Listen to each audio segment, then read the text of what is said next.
క్షణం తీరికైతే చాలు పేక ముందేసి కూర్చుంటారు. కాక పెళ్లిడికి వచ్చిన పిల్లల తల్లివి, నిన్ను కూర్చోబెట్టుకోమంటావా? పర్వాలేదు, పెళ్లిడికి వచ్చిన పిల్లలున్నారని గుర్తైనా ఉంది. గుర్తోడకి వస్తుందే, నువ్వు 24 గంటలు చెవి కింద చేసి జోరీగలాగా గీ అంటుంటాను. ఈడొచ్చిన పిల్లల్ని ఇంట్లో ఉంచుకోవడం ఎంత కష్టమో నాకు తెలుసు. కష్టమే ఉందే, వాళ్లే ఎవరినో ప్రేమిస్తారా, ప్రేమించిన వాళ్ళని పెళ్లి చేసుకుంటారు. అయ్యో, మీదంతా మరీ విడ్డూరం అండి. అవునవును, ప్రేమించడం తప్పు, ప్రేమించిన వాళ్ళని పెళ్లి చేసుకోవడం అంతకన్నా తప్పు.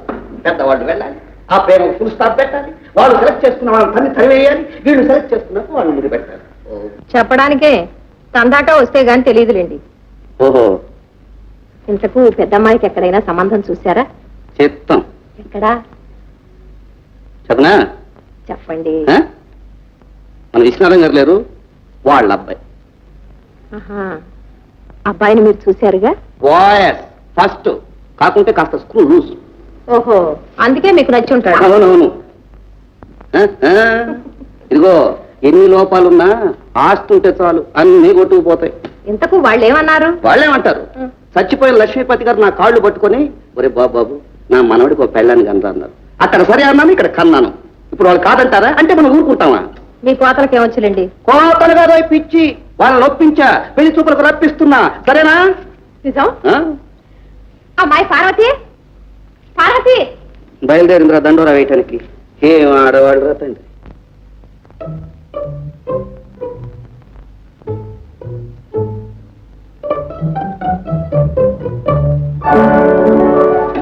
ఏమండో అక్కయ్య గారు, ఇంతసేపు ఉన్నారు? తిక్కి శంకరం గారు కబుర్లంతా చక్కగా చెప్తారా? కబుర్లో కాకరకాయలు ఊరుకో. ఆహా, నేను నాకు చెప్పాలి, నేను ఆయన కబు చెప్పాలి. చెప్పు. అబ్బబ్బబ్బా, నన్ను విసిగించుకి అసలే మనసులో లేదు. నన్ను వెళ్ళని. ఏ అక్కడే వదిలేసి వచ్చావా? పోనీ ఆయన మనసునే తెచ్చుకోలేకపోయావా? ఇందు కొట్టానంటేనా? కొడతావా? కొట్టు. ఎక్కడ పడ్డావో అమ్మతో నిజం చెప్తావే. చూడవే అమ్మా. అమ్మెందుకే? ఏమిటరా నీ గొడవ? ఏమిటే ఇందు? అది కాదమ్మా, అక్కయ్యేమో వడ్డీదనమ్మా. నిజం అమ్మా, నన్నేమో 2 జడ్లమ్మా ఈ ఎగతాళి చేస్తుంది. నన్ను చీపు చుట్టమ్మా ఎగతాళి చేయరా? ఏమిటమ్మా నువ్వు కూడాను? ఇంకే, నా 2 జడ్లు నీకు ఇచ్చేస్తాను, నీ చీపు జుట్టు నాకు ఇచ్చే. రేపు పెళ్ళయిన తర్వాత మొగుళ్ళను కూడా మార్చుకుంటున్నాను. సరే కానీ వెళ్ళి పడుకోండి. 2 జడ్లమ్మా, నీకు చీపు ఇస్తాను.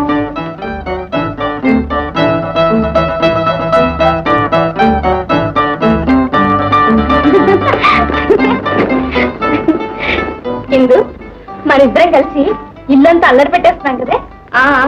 అందుకని మన ఇద్దరిని వేరు చేస్తున్నారు. వేరు చేయటమా? నీకు పెళ్లి చేసిన నత్వారంట నన్ను పుట్టింటూ ఉంచేస్తారట. పెళ్ళా? విశ్వనాథన్ గారి అబ్బాయికి నీకు పెళ్ళట. ఇందాక అమ్మ నన్ను మాట్లాడుకుంటుంటే అంతా విన్నాను. నిజమా ఇందు?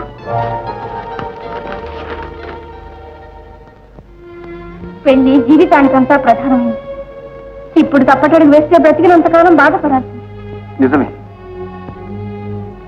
కానీ పూర్వకాలం మంచి కాదు. ముందు నేను మా ఊరి వెళ్ళి రావాలి. అల్లుడు గారు వచ్చేదాకా అమావాస ఆగదు. కౌతల వాళ్ళు రేపు మాపు పెళ్లి చూపులకు వస్తారట.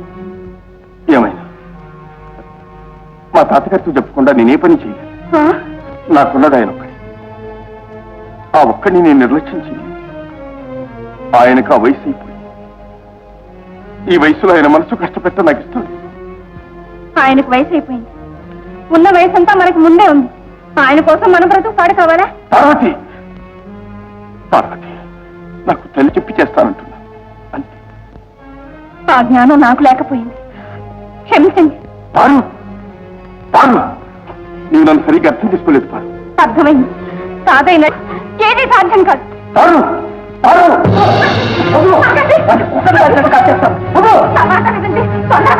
నాకే ద్రోహం తలపెట్టారా? చూపెట్టాను.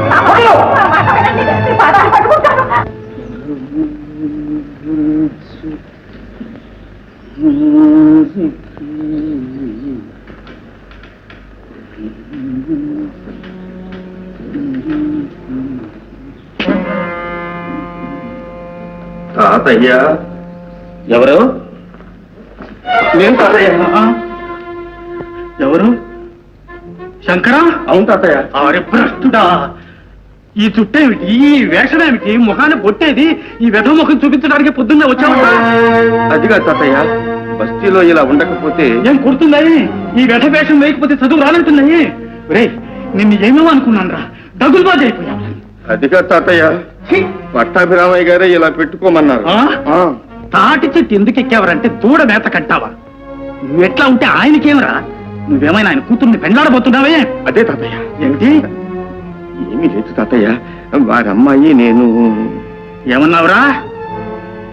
పెద్ద తలకాయ నేను ఒక్కడు ఉన్నాను, నాతో మాట మాత్రమైనా చెప్పకుండా ఇన్ని ఏర్పాట్లు చేస్తాడా పట్టాభామయ్య?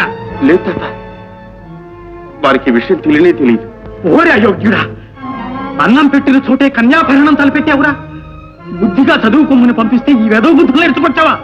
చదువు లేకపోగా ఈ సన్నాసి పేరెందుకు గానీ ఇంటికి వచ్చేసాయి. అదిగా తాతయ్య, నేను చెప్పేది కొంచెం విను. ఇదే కదక్క నువ్వు చెప్పేది, అమ్మాయిని పెళ్ళాడక తప్పదంటావు, అంతేగా? అవును తాతయ్య, పెళ్ళాడతానని మాటిచ్చాను. ఇక నా మాట ఎందుకురా నీకు?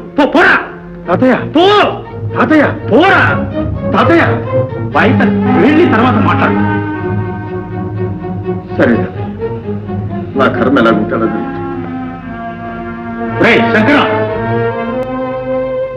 ఇన్నేళ్లుగా నా మాట లేకుండా ఏ పని చేసేవాడివి కావు, ఇప్పుడు నా మాటే కాదంటున్నావే, ఇది నీకు ఏ దయ్యం ప్రేరేపించిందిరా?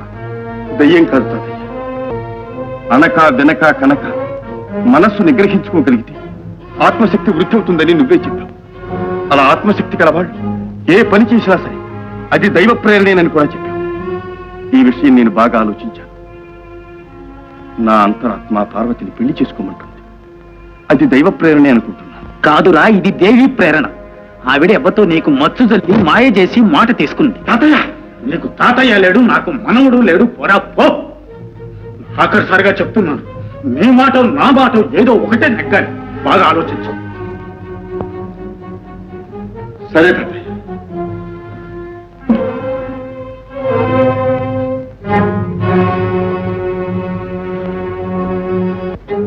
సరేనమ్మా, మీకు ఇష్టం లేకపోతే పెళ్ళే మానేస్తాను. ఆ జన్మాంతం కన్యగానే ఉంటా. పారు, కన్యగానే ఉండిపోతావా? అంత నిగ్రహం ఉన్న దానికి ప్రేమలు పెటాకులు ఎందుకే? అమ్మా, నీ కళ్ళు మూసుకుపోయాయిగా, చాలు. మా కళ్ళు కూడా ముయ్యాలనే? కాదు, నేనే చెప్దాం అనుకున్నాను, కానీ నా దురదృష్టం అడ్డుపడి ముందే మీకు తెలిసింది. ఎంతకు తెగించావే? సీతా సావిత్రిలాగా పతివ్రత అవుతావనుకున్నాను, వాళ్ళలాగా ఆదర్శవతి అవుతావనుకున్నాను. పార్వతి పేరు పెట్టుకున్నాను, నా ఆశలన్నీ నాశనం చేశావు. నేనేం చేశానమ్మా? ప్రేమించిన వాడినే పెళ్లాడతానన్నాను, వాళ్ళు అదే చేశారు. సావిత్రి తను ప్రేమిస్తున్నది దరిద్రుండని, అర్ధాయునని తెలిసి కూడా సత్యవంతునే వరించింది. తల్లిదండ్రులు కాదన్నా పార్వతీశ్వరుణ్ణే పెళ్లాడింది. వాళ్ళు దేవతలు, మనం మానవులు కాదు, దానవులు. కనుకనే ప్రేమలున్న చోట పెళ్లిడుకు. కానీ నేను మాత్రం ఒకరిని ప్రేమిస్తూ ఇంకొకరితో కాపురం చేయబో. అవునా? అయితే వారితోనే పెళ్ళవుతుంది. లేదా ఏం చూసావు?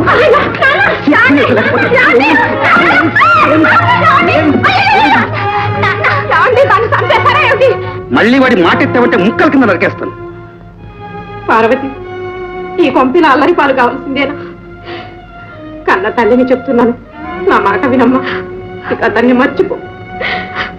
అలాగేనమ్మా, మర్చిపోవడానికే ప్రయత్నిస్తాను. సాధ్యం కాకపోతే చచ్చిన పోతాను. చంపేస్తాను. చంపండి నాన్న. మనసును చంపటం కంటే మనిషిని చంపటం చాలా తేలిక. ప్రాణం పోతే మళ్ళీ రాదు, కానీ మనసు మార్చుకోవటం మన చేతుల్లో ఉంది. అంత తేలిక కాదమ్మా. మనసే కాదు, మనిషిని కూడా ఆయన దాన్ని. అమ్మా, ఇప్పుడు నేను మీ బిడ్డను మాత్రమే కాదు, వారి బిడ్డకు తల్లిని కాబోతున్నాను. ఏమన్నా ఏమన్నావే?